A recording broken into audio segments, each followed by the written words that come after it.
Minute तक राम राम राम राम राम राम राम राम राम राम राम बोले तो हमारी बुद्धि तीक्ष्ण होगी। आप लोगों ने महाभारत युद्ध में सुना होगा कि अभिमन्यु की चक्रव्यूह की रचना में मौत हुई थी, क्योंकि चक्रव्यूह का भेदन करना उसको नहीं आता था। ध्यान रखना, हम और आप जिस जगत में फंसे हैं ये चक्रव्यूह की तरह होता है। जिसको भेदना आ गया वो पार होता है, जिसको भेदना नहीं आया उसी संसार में फंस करके मर जाता है। मोह निशा जग सोवन हारा, देखे स्वप्न अनेक प्रकार। तो इसलिए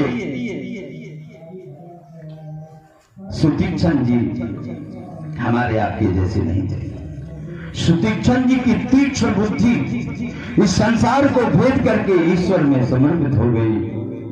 अच्छा, जब तक हम इस संसार को भेद करके ईश्वर में समर्पित नहीं होंगे तब तक हमारा मोक्ष नहीं होगा, हमारा उद्धार नहीं होगा, हमारी सद्गति नहीं होगी।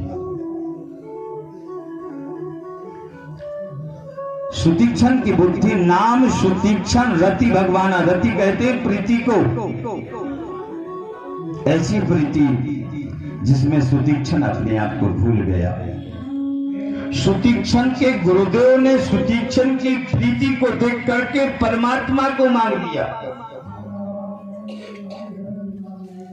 ईश्वर का दर्शन मुझे कराओ सुतीक्षण, यही तुम्हारी गुरु दक्षिणा। सुतीक्षण जी विचार करते हैं कि ईश्वर मिलेगा कहां। निर्णय लिए भारत भूमि में भ्रमण करूंगा। भारत भूमि में भ्रमण करते हुए इस भूमि में पधारे जहां आप लोग आए, इस भूमि ने सुतीक्षण को बिठा लिया, उनके अंतःकरण में ईश्वर को प्रकट कर दिया। हमारे मध्य में बहुत अच्छे रसिक कथावाचक हमारे गुरु भाई श्री अभयराम दास जी भी पधार चुके हैं। बोलिए भक्त वत्सल भगवान की। तो हम इस भाव को दो तीन रूप में देख लेते हैं। मैं प्रायः ये बात हमेशा कहा करता हूं,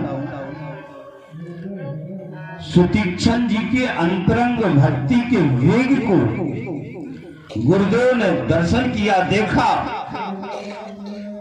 और विश्वास कर लिया कि इसके सामने अति शीघ्र ईश्वर साकार रूप में प्रकट